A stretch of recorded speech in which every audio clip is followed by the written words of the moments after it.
So glad to have you in the room. Jesus Rivera has been working with us for quite a while with the City of Surprise, Battalion Chief of EMS. Jesus was part of the original West Valley Community Paramedicine grant that we funded. And if you're not sitting somewhere where there's a bio or like a short little draft document, there's a few more sitting over by a SEN to make sure that you have one. There should be. Yeah, there should be enough of them. Just a little short. There should be enough. I think I printed 10 of them. Did you get one? I didn't get one of those. I have the bio. Okay. Yeah. They may be. Did you get that one? You need extra of these, Mel? Maybe a couple. That'd be great. Thank you. And the document, that short little 2-pager, it really is a very initial draft that we're working on putting together basically a 5-year lessons learned. It's a little frightening to think that we've been in this space for almost 5 years, but we have. So it's really exciting to see where we are. So on the phone, we also have Dr. Gail Bradley. Dr. Bradley has been a wonderful colleague, is an emergency physician. She is the medical director. Remind me of all the cities: Sun City, Peoria, and Goodyear. And she is the, which one did I miss? Goodyear and Peoria, no longer Sun City. Oh, that's right. Because she took on the role of medical director for the Bureau of EMS and Trauma at the State Health Department. So that's why I jokingly said she was very busy today. She had 3 council meetings that she had to run this morning from 9 a.m. till probably 1:30 or 2 o'clock. So grateful to have you on the phone even just for today. And then the other person on the phone is Chief Paul Louisi. He's the Goodyear Fire Chief, has also been working very closely with us. I think you and Jim Bratcher were the 2 that roped me into this body of work. I think the 2nd or 3rd meeting that Suzanne had sent me over to on the 2nd or 3rd day of work, and from there it's been a key piece of what we've been connected to. Goodyear was actually the recipient of the West Valley Community Paramedicine Consortium grant that we funded in 2016. It was the 1-year 5-city integration. So really what we're here to talk about today is talk a little bit about what we've learned in the last few years, kind of what that's led us to now, and then some of the changes that we've actually been able to start connecting with and putting in place, and actually one we just officially voted on today that I'd have Dr. Bradley share about. She just kind of alluded to just a little bit. So why don't we start with kind of ground setting an initial work, like where community paramedicine kind of started in the Valley, and where particularly, the West Valley started with the Community Paramedicine Consortium. Hey, Susie, you want to talk about that one? Yeah, I okay. can start with that. So we've been doing EMS 911 calls for a while, depending on how many years of experience we have. We've been in the fire service, and we realized that there were opportunities for us to do things a little bit differently, because when we respond to a 911 call, we assess a person, we assess their vital signs and blood sugars and temperatures and EKGs and things like that, and then we try to identify what's going on with them. We have a primary impression, we try to figure out if this is a life threat or not. And really, in a lot of cases, there are a lot of situations where there is not a life threat, but really the option we have for them is, would you like to go to the hospital? And it's a yes or no. If not, then they sign a refusal form saying that they'll seek care elsewhere, otherwise they could die, up to and including death. So that's what goes in all the forms. But we realize that there's opportunities where there's other things we can do for them. We just didn't have the resources. We just didn't have the other destinations, other facilities, or protocols that really allowed for us to put them in touch with other services beyond 911, ambulance, hospital. So expanding on that, and we started hearing and looking and researching more about community paramedicine, what's happening in other states, in Minnesota and other places, where these paramedics were doing home visits and spending time with patients and going through their medications and history and doing a more detailed survey on their home life, their physical wellness, social wellness, things like that, and ensuring that they're following doctor's orders if they're following any type of prescribed regimen, if they have appointments, if they're taking medications as prescribed, and helping people become healthier and reducing their 911 calls. So really, I think that's what we were looking at. We're trying to figure out, how do we bring this to the West Valley? How do we do this as a consortium? Because everything that we do in the Phoenix area and surrounding communities, we do together. We go to the same fire academy. We work out of the same volume 2 manual. We speak the same language and terminology on the radio when we work together. We work in an automatic aid system where it really doesn't matter what city you're in. You're going to get fire EMS one way or another from the closest unit, regardless of where they're coming from. What we care about is response times. And so we really wanted to work together on this. We started meeting, met with Dr. Mitros, and just started really collaborating, trying to figure out what we can do to make things better. And community paramedicine was one of those things. And that's really our goals. How do we get there? How do we do this? Started having meetings, brainstorming. We were introduced to the Health Service Advisory Group, and we started learning about these patients that were being readmitted to the hospital and how that was becoming a challenge for the healthcare system as a whole, because we're responding on these patients, taking them to the hospital. Sometimes they're discharging them, we're taking them right back that same day. So we knew that there was opportunity to work together with the healthcare system. And in those meetings, we met a lot of different people. I met someone from, it was Arizona Healthy Connection at the time, which is now Health Current, and that started a whole relationship and opportunity, and implemented that into our program that way. So I think that's kind of how we started, by wanting to do better, wanting to do more with the opportunities that we had there. And if anybody on the phone wants to add to that, please do. Sure. So one of the big things when I first was approached with community paramedicine ideas, that the feedback that I gave was that when you look at a hospital setting, the hospital looks at their catchment area, whereas fire departments were looking at their jurisdictional borders. And so most of the other community paramedicine programs before our consortium were really based on a city's basically jurisdictional boundary, which often didn't align with the hospital's catchment area. And so when you're looking to partner with a hospital, they would want to partner, but they wouldn't want to work with just one city. They would want to work with multiple to reach their catchment area. And that was a little bit challenging. And that was one of the reasons on the West Side we got together and said, how can we approach community paramedicine to say, really, we're serving the community in this big geographic area within where we serve this catchment area for multiple hospitals versus only sitting within our specific boundaries. So I think our program is the first that I'm aware of. I don't know of any since that have really crossed borders like that. I've definitely done some digging and research, and we've not come across any other regional approaches where we've had multiple jurisdictions come together to do this kind of work. So I think that is really a great lead-in to, and what I want us to be cognizant of is the conversation we're having right now is very specific to community paramedicine, which is a piece of mobile integrated healthcare. And so that's part of where the executive summary that you have on the first page really kind of maps out over in the bottom right-hand corner. There's a chart. So yep, that little kind of diagram chart on the bottom right-hand corner that you can see there's 911 response, and then there's community paramedicine response. And community paramedicine can look like a lot of different things. It could be partnering with hospitals to do readmission reduction. It could be looking at your own high utilizer group, which is what the West Valley Community Paramedicine Consortium did, is saying, hey, let's see which patients we have that are calling 911 3 times in a month. 12 times. And 12 times in a year. So Yeah. you can think, I mean, if somebody's calling 3 times in a month, like that's a relatively high number of phone calls. But how many patients did you guys end up pulling into that data set? Do you remember?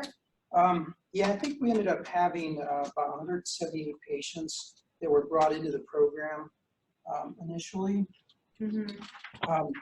We identified them through our electronic records, and because we were looking at readmissions and we're wanting to work with hospitals, we met some challenges there. different hospital groups that we talked to had their own systems and plans in place that they wanted to work with before they expanded with some of the community paramedics. One of the hospitals were already working with community paramedics, and it was working well. So we met some challenges there. So we really focused on the high utilizers that we had within our system, and that was the minimum requirement, was 3 times in a month, 12 times in a year. But we also opened it up to a first-time call. If our crews went out and recognized that the patient in that house, home, corner, store, wherever they were at, had more needs than they could provide for them on that 911 call, then we need to get them in touch with community paramedicine so we can really figure out what's going on with them, what they have available to them, and how we get them in touch with those resources. And that's really how it evolved there, and really focused on the referrals from within our own communities. And I think amongst the 5 cities that were involved, we had 500,000 customers altogether, but we really identified those ones that accounted for multiple 911 calls. And that's where I think the research and working with health services advisory group was incredibly influential, in that they could narrow down the number. You know, they've got this huge Medicare fee-for-service patient population that they're serving.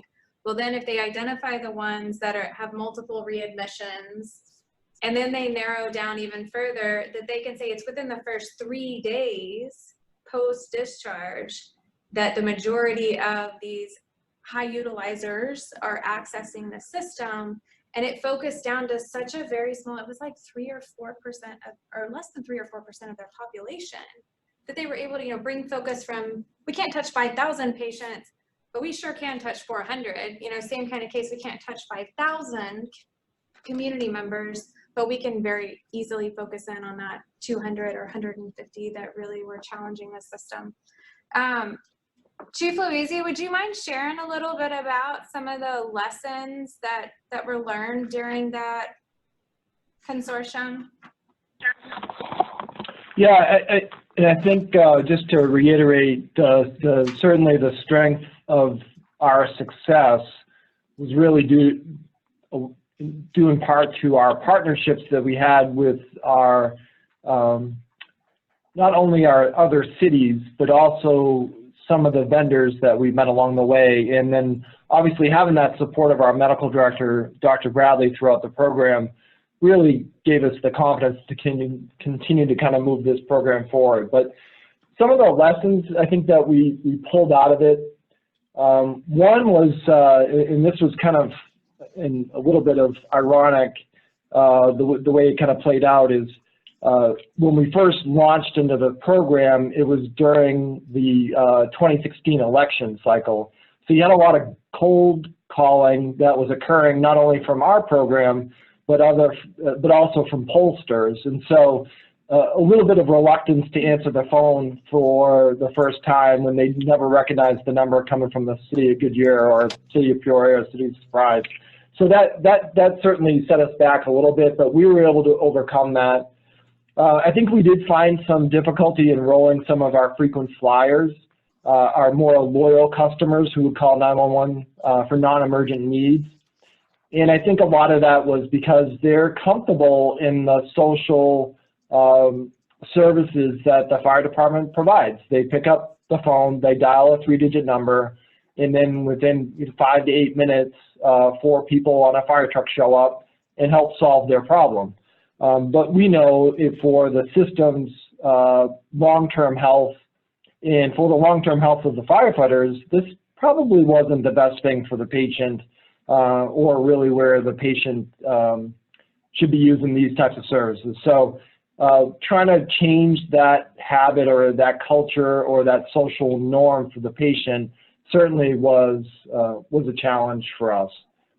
We did find a lot of success once we started having field referrals coming in from our firefighters. So as we rolled this program out to our patients, we also rolled it out to the different fire stations to ensure that they knew that that resource was out there.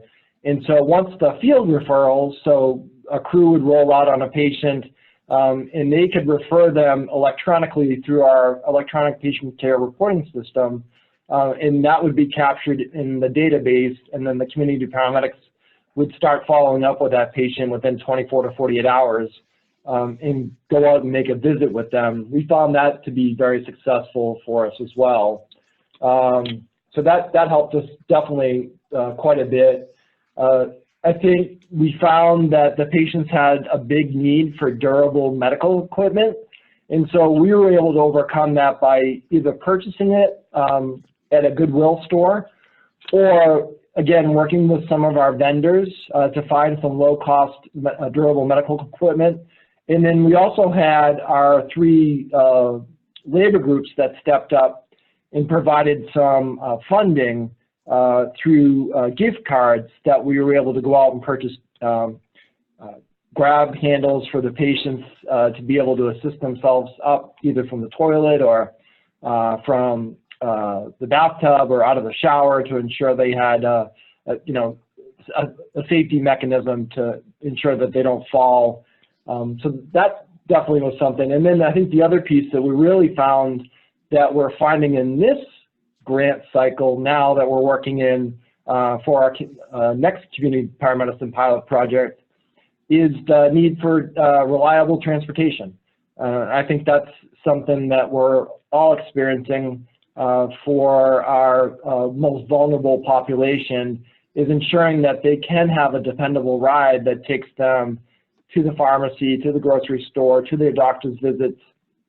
And that is something, if we can get them to overcome that lack of availability, that certainly provides a huge boost for their social determinants of needs, and really gets them to the critical places that they need to be.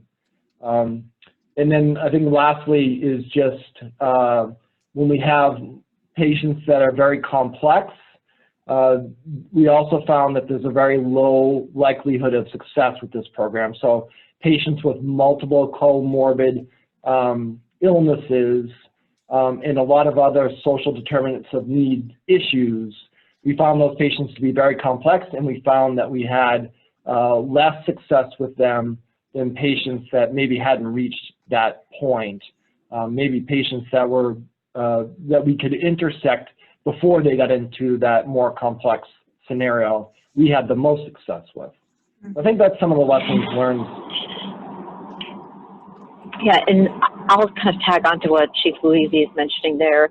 I think initially when we rolled this out, we thought that we would be taking care of a really medically complex patient population, but the majority of what we were doing is honestly more coordination of care, helping to get them to resources that they had difficulty navigating their own way to. And part of our success is by having a fire department shirt on, there's an innate trust from the community that when we call them or approach them or show up at their door, that we're not trying to take money from them or take advantage of them. And so there's, I think, a little bit more trust for them to allow us into their home and to work with them, especially if they're on a limited income or they've had a potentially negative experience in the past. But really we found that there was a niche patient population where they really just needed sometimes small social tweaks per se to have a significant difference in their overall health outcome, which also in turn improves their ability to get access to care and decrease overall health dollar expenses that are paid out.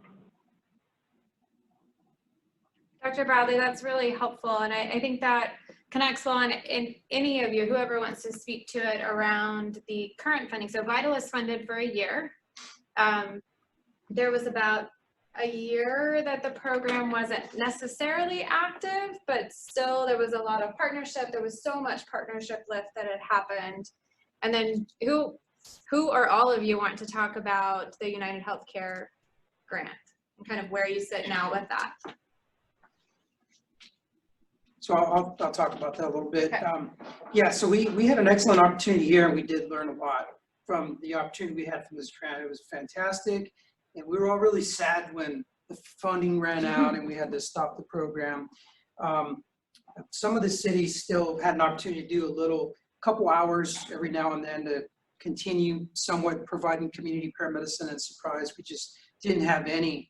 And we focused on another program at the time, which was the treat and refer program, which not sure we'll talk about that Yeah, we'll later. talk about it, but I don't want to. Yeah, I don't want to muddle the mix water right these now. up. So anyhow, we had an opportunity here to enter another grant opportunity with United Healthcare, And so with this partnership here, West Valley, the cities that are participating currently is City of Goodyear, Peoria, and Surprise. And so we're working together, and we put, instead of 2 units, this time we put 1 unit up. Because last time we had Avondale, Goodyear, and we had Sun City, Peoria, and Surprise. So we had more people, and we were staying busy, and we still are. So working with the funding to try to make it last as long as possible, we decided to put up 1 unit and schedule our appointments. We're up Mondays, Tuesdays, and Thursdays from 9 a.m. to 5 p.m.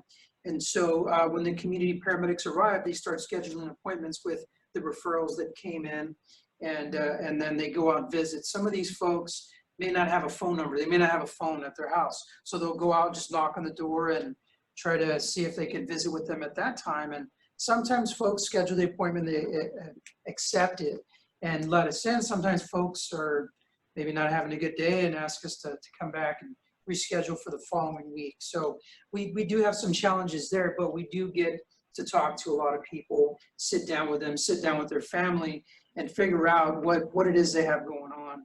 And like Chief Louisi said earlier, sometimes it's maybe a walker, maybe with the gift cards that we have, maybe it's lighting in the home, maybe all the light bulbs are burned out, maybe they're not taking their medications, maybe, as we've seen recently, there's some folks that are just nutrition-wise ordering snacks from Amazon and not really going to the store and buying nutritional food.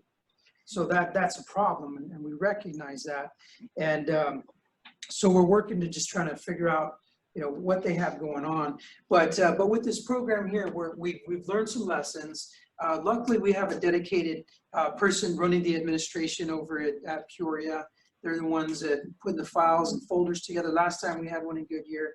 This time we got one from Peoria, which is not really funded, but we realized that we need a full-time administrator for the program to make sure that everything's kept coordinated, aligned. We make phone calls. There's someone that knows what's going on with everything there. And so we've continued from what we've learned, making these appointments, but we've also recently partnered with the Banner Del Webb Hospital with the CHF group, congestive heart failure.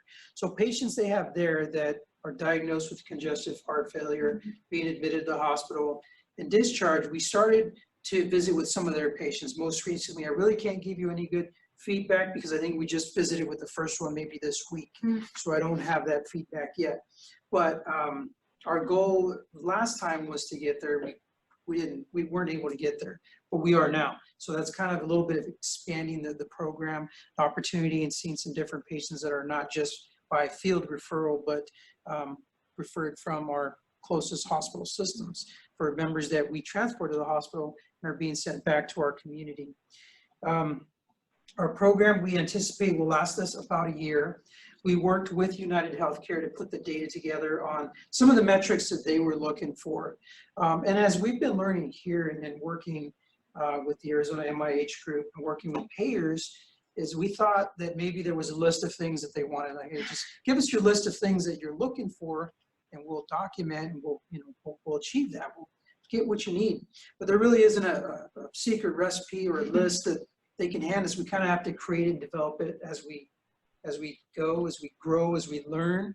We put these things together in a document and start adding, thinking, hey, we need to do better on that. Or, for us right now, we're really trying to really identify the resources that we're referring people to. If it's primary care, if it's a specialist, what kind, what is it for, and really just having all that stuff ironed out. So it's been a little bit of a challenge. Our paramedics do a very good job of writing very good narratives, but some of those details are buried in the narrative, which is very hard for us to put into a report.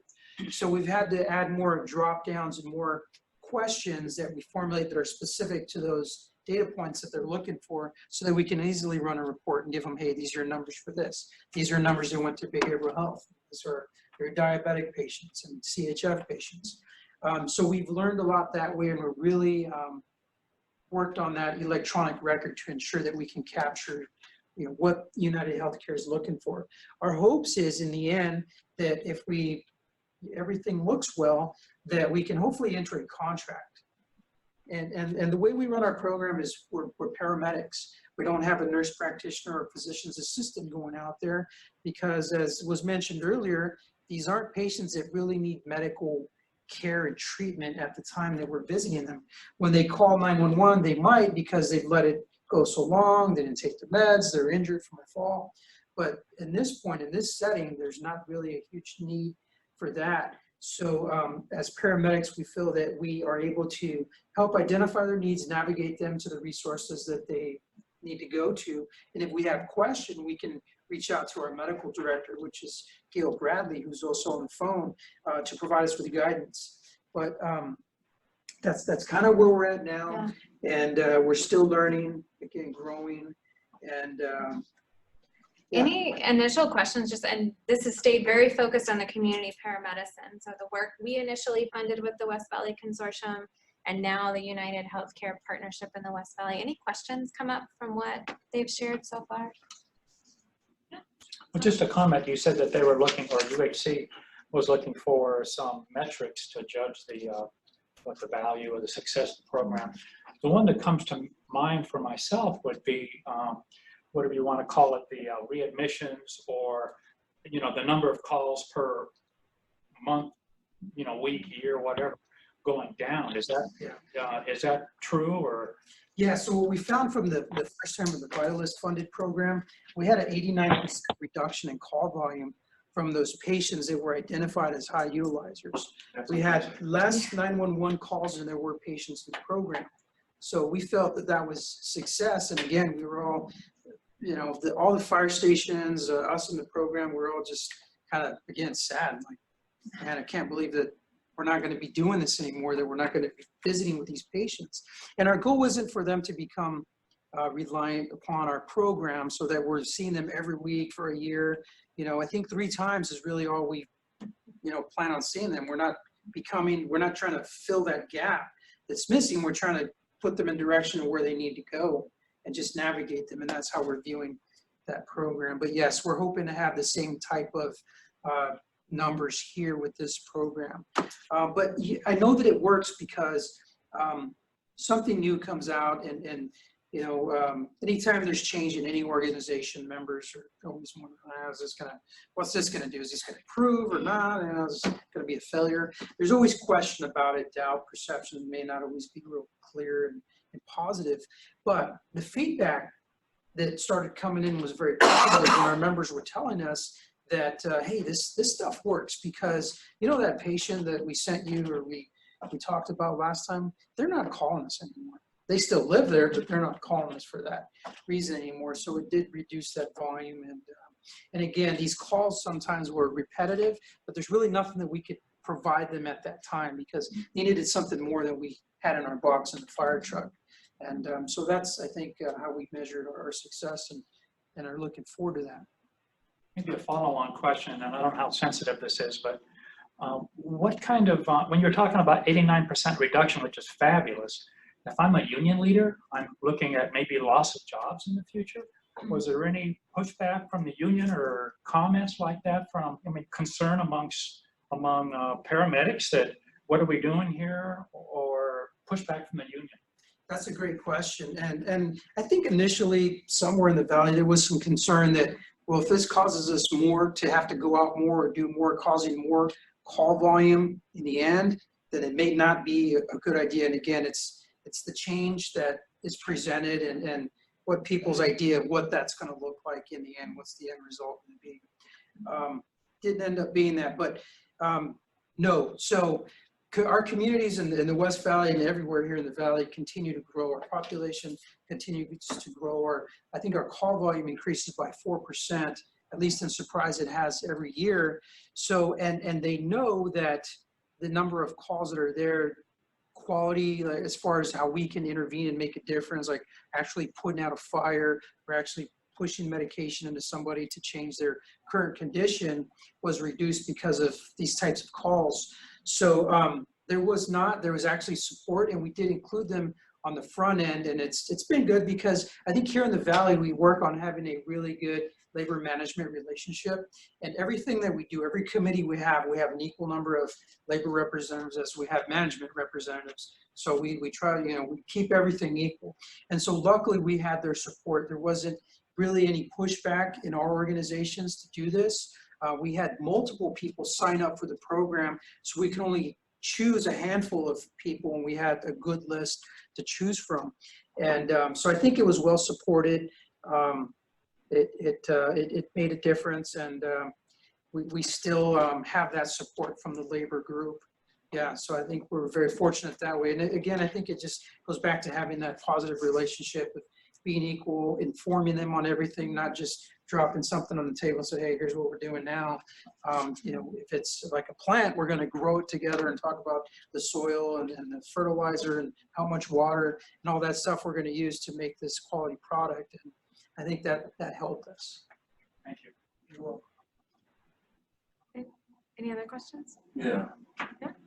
So I think, sounds like this all started because we're challenged with, I guess, utilizing our resources in the best way possible to get the best outcomes.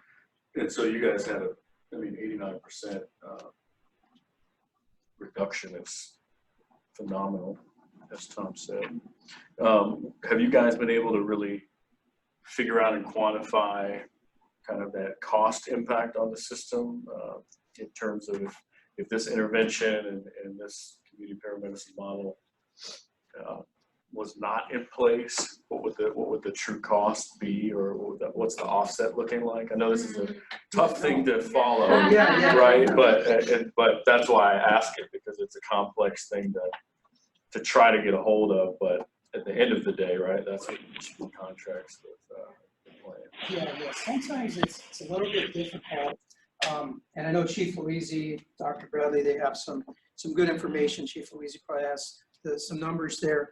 But looking at the 89% reduction in those folks, we can always put a dollar value to what does an ambulance transport cost, what is an average hospital visit, and then admission. Really, we'd have to figure out specifically with each patient how the length of their stay and what the cost of the procedures were. The difficult thing I would have to say is that because it's prevention, we can only anticipate that, hey, these people would have continued to call these many times had we not intervened. If they did, this would be the call, this many calls times these dollars, responses for us, and maybe missing out on other calls and having trucks come in from other areas to respond to those calls. Yes, I know there's a number to that. I don't have an exact number on this program here that we had with Vitalist the first time. Maybe Chief Louisi has some other numbers, but again, because it's prevention, you don't actually see it happen. This would have cost that much. That sometimes is difficult. But what we can put numbers to is, what does it cost for the paramedic, for the staffing, for the unit? How much fuel did we spend? How much equipment, supplies did we use assessing those patients? We can put a dollar to that, and that's really what we're looking for, is a sustainable product. But yes, I think that's super important to have in there. And if we put that dollar amount to say, hey, in this program, for these 178 patients that were enrolled in the program that accounted for this many calls, this was the dollar amount. I think that would be super valuable to be able to present to some of the peers. And even if it's an estimate, right? Yeah. The cost estimate. Dr. Bradley? So, so I can kind of speak to that piece. I think this is the challenge in finding sustainability, because when you look at a program like this, the fire department really has no way of accessing what an individual patient's ultimate emergency department charge, hospitalization, potential discharge planning, or SNF placement would have cost. We do know that those are high dollar items. So if we can prevent one ED transport, you'd save the ambulance transport, you save the ED visit, potential hospitalization, potential discharge planning. Those are all high dollar items. That's the challenge of when we've looked at trying to figure out how to quantify a number. It's very, very difficult because we simply don't have access to that. Even when we worked with HSAG the last time, they were able to give us information about very specific patients, but it tells us that cost of when they went to the hospital, not the cost of not getting them to the hospital. And so how do you quantify, as Jesus is saying, prevention? We are doing EMS prevention. We know that it's a lot less than what it would have cost them to be in the hospital, but we can't really quantify. Would they have gone once? Would they have gone 5 times? Would they have gone 10 times?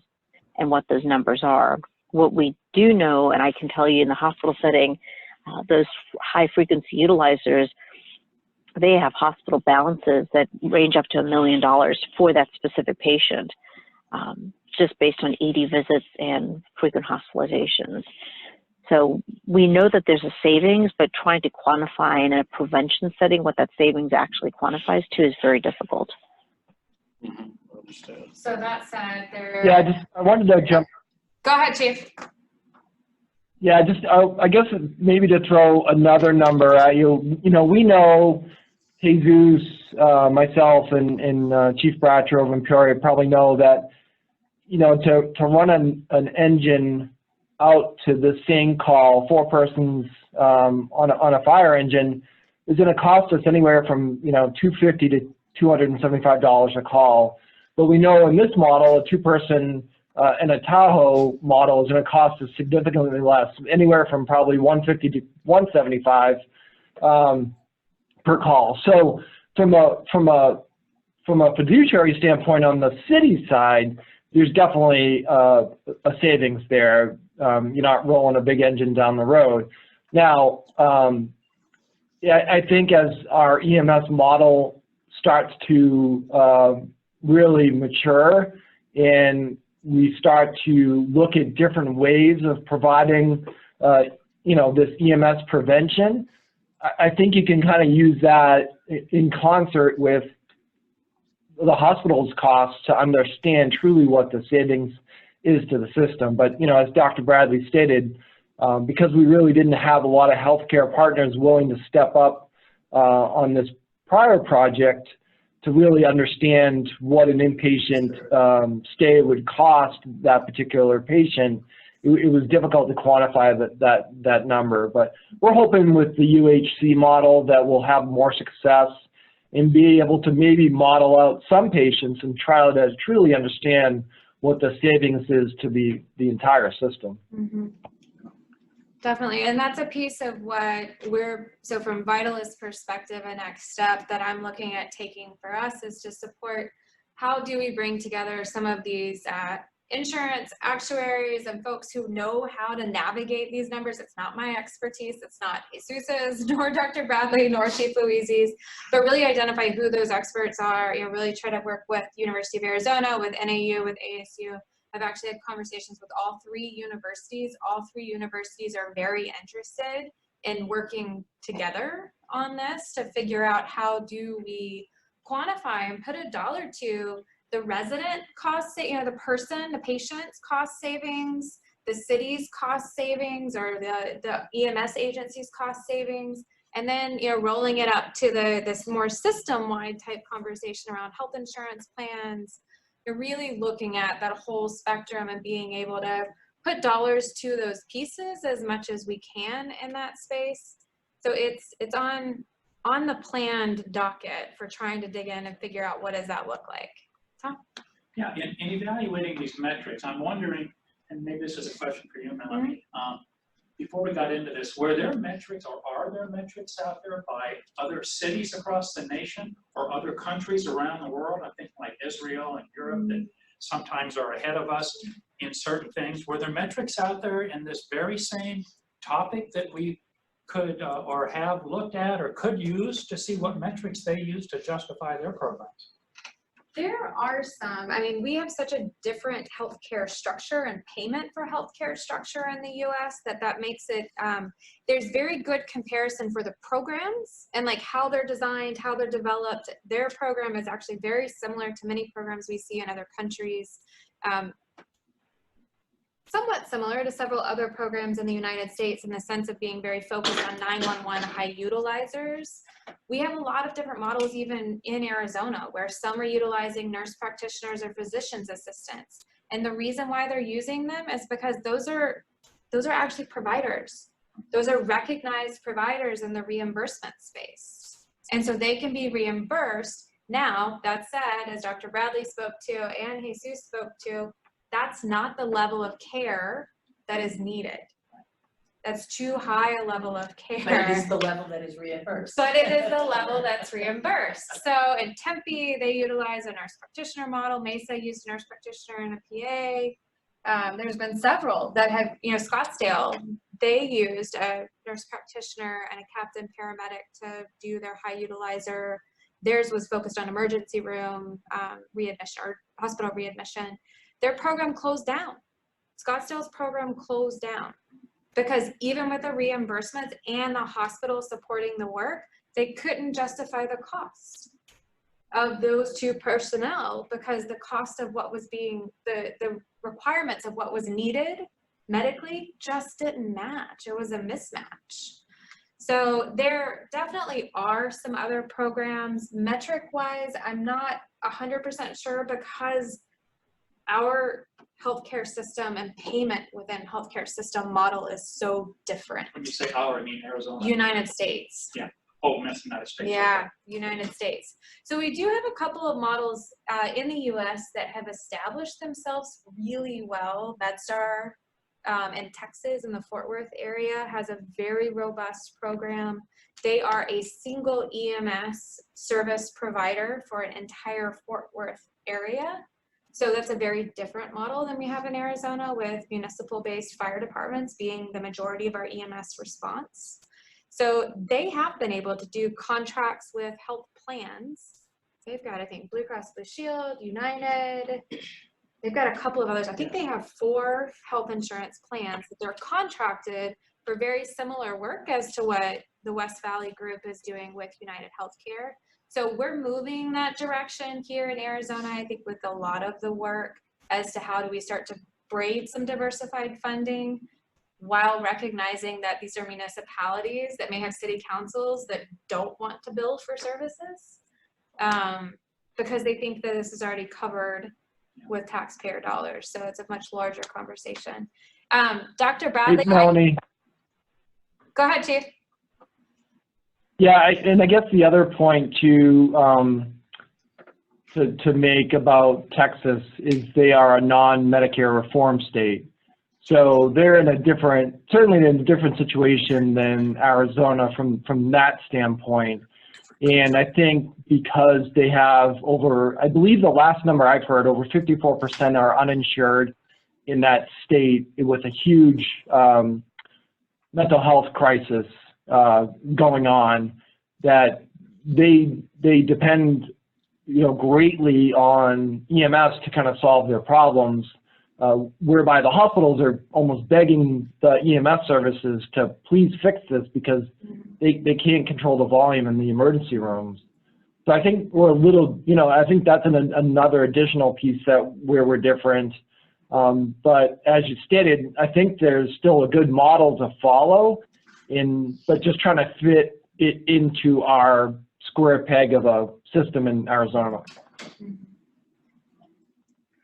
Dr. Bradley, I know I had asked you to kind of talk about like where we're going a little bit with this, and you jokingly said, I'm not so sure. There's a whole lot of pieces around funding. I mean, this does continue to be a huge piece of the conversation. It would be great if you could share the little win that we had today at EMS Council, and 2, kind of your thoughts and reflections around kind of where it's going. Absolutely. So in regards to community paramedicine, I firmly believe there is a role for it because I can see the effect, even if it's a small number of patients, if we can actually affect their utilization of the healthcare system, there is significant improvement of their outcome personally, but it also affects the overall pre-hospital system as well as hospital and healthcare dollars spent. So I firmly believe in the process. The big challenge is going to be sustainability. At the National Association of EMS Physicians Conference, MedStar from Texas actually presented kind of data from multiple states around the U.S. about what some insurance companies are reimbursing for this type of work, and that's just really not a sustainable model.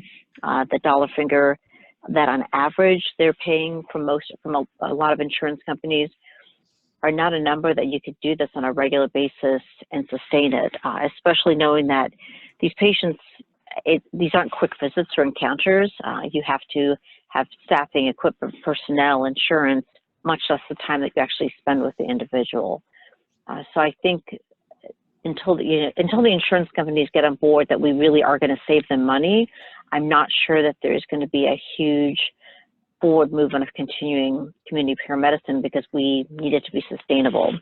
I think Jesus alluded to both with the first grant as well as this grant, we've utilized fire department personnel as kind of the lead person in terms of being a coordinator for the program, but that's coming out of the fire department budget as a firefighter/paramedic, as opposed to this being funded by the program. So that's a significant dollar figure that's being essentially gifted from the fire department to these programs.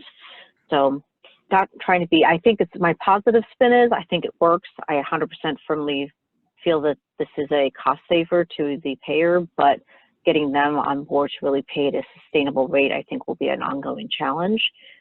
On a different note was the treat and refer program, which was put into place and initially started by Chandler, probably 6 or 7 years ago, as a program to essentially allow on 911 call for lower acuity patients that instead of just saying, we're going to have you refuse that you could possibly have everything happen up until including death, that we would refer you to an alternative place from an emergency department to get treatment. So urgent care, directly to a behavioral health facility, to your PCP, or essentially treat you and then you don't need necessarily any further medical care. That was the initial program. The Arizona Department of Health Services got together a very big stakeholder work group that spent probably 2 years putting together a statewide program, which then Access agreed to participate to reimburse for patients that were a part of this program. To be a treat and refer agency, there was pretty significant training requirements that were put into place, continuing education, CQI, patient satisfaction, patient follow-up. And so we found across Arizona, ultimately 6 agencies actually became approved to do this because of some of the barriers for implementation. So last summer, ADHS got a group together of stakeholders to say, what are some barriers for implementation?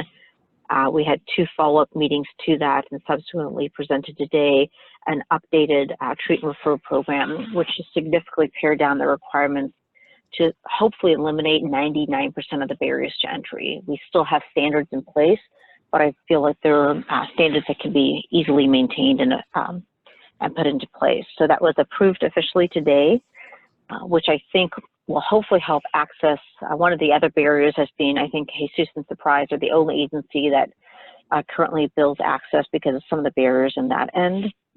Access has not really wanted to put a lot of effort into changing their policy because only 6 agencies in Arizona were doing this. So hopefully this will turn the tide and change the momentum to say, hey, if we've got a bunch of agencies now that want to do treat and refer and want to get reimbursed from Access, this could be a huge cost savings for Access if they can make the reimbursement piece a little bit more smooth.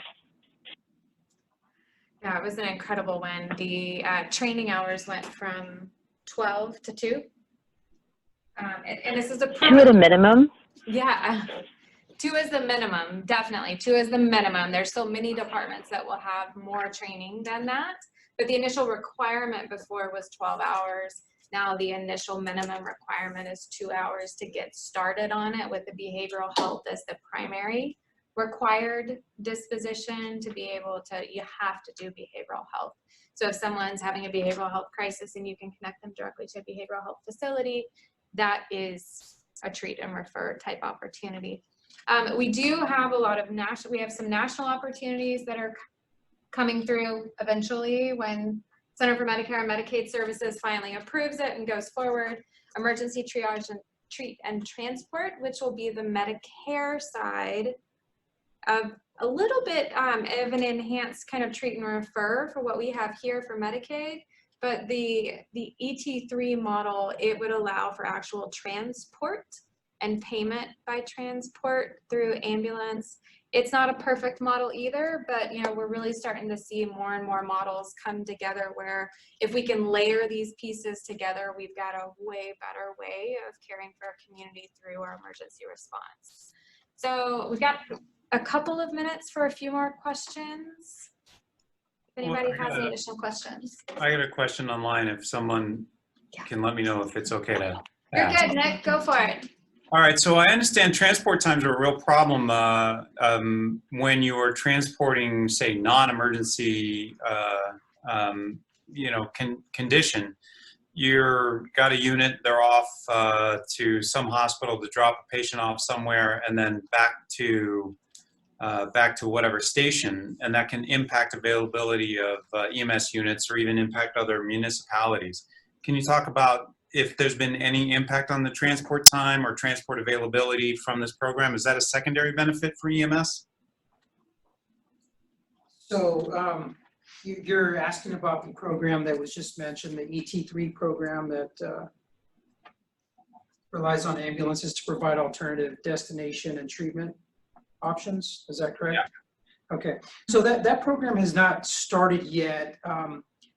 There were a handful of agencies that applied for the CMS grant last year. It was due October 15th. CMS said they're going to announce the who's awarded the opportunity to participate in the program, and that it would start in spring of this year, but it sounds like it's being pushed back a little bit further now. So there is some question, and there is, again, we talked about earlier that what's this going to look like in the end? What's this going to result? Is this going to reduce call volume? Is this going to increase call volume? Is this going to increase out of service time and transport times and things like that? And so it just really depends on who we talk to, because I talk to members within our organization, just getting their ideas on what they think about the program. And some of them have that concern, hey, what if, you got to take them to this behavioral health facility that's out of town, that's in another jurisdiction, and it's going to cause them to be out of service, or not available for a 911 transport when this is an alternative destination, non-emergent type transport. So that's definitely one of the concerns now. However, we do transport behavioral health patients to alternative destinations now through alternative transport, which is not going to be part of that program, but it is part of the treat and refer program. So we really haven't had any issues with that unit, those firefighters or that truck being down and out of service for those calls, because those behavioral health calls, although there are a lot in the valley, is not the largest percentage of patients in our community. So that's not going to affect that. The alternate destinations include like an urgent care. There's an urgent care for Surprise. It's right in the middle of the city that we've partnered with. So if we utilize that transport to urgent care if needed, then we will have a closer, shorter distance to transport travel and get that unit into service even sooner. However, the other side of it is if we treat and don't transport, we provide treatment on scene, we don't take them anywhere. So the concern there, like when the treat and refer program started for us, how much time are we going to spend on scene now? We're usually 15, 20 minutes and then we're available. Now this is going to maybe cause us, if we got to run an IV bag into somebody along with medications and then reassess vital signs, might take us 30 minutes or 40 minutes. Well, we've been doing treat and refer since the behavioral health treat and refer since 2015, and treatment-wise treat and refer since 2017. We've had no issues.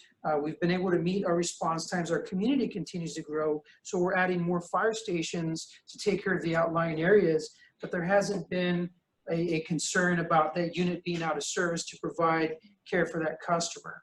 Internally, for our members, we train them to think and always feel that the most important call going on at any time in the city is the call that you're on, so that they focus on that customer, not worry about what's going on around them if they're already taking care of a customer. So I think that's a great question. I think we'll still have to see how it goes once it starts. I'm definitely happy to come back and share that data, and I'm sure it will be in different venues, but great question. No real answer for it. Some concerns, some not Question so marks and more to concerns. come. Yeah, but I think that's definitely a question that we have on the list that we're going to be trying to get an answer for once it starts. Yeah. Well, everyone on the phone, Dr. Bradley, Chief Louisi, thank you so much for joining us, and Jesus, thank you for joining us here in person. The story continues, so next time there will be more pieces to this puzzle that we call mobile integrated health with community paramedicine, with treat and refer. Maybe we'll know something about ET3 next time. Yeah. If you have any other questions, please feel free to reach out to me directly, and I'm happy to connect with Chief Louisi, Dr. Bradley, or Jesus on those questions.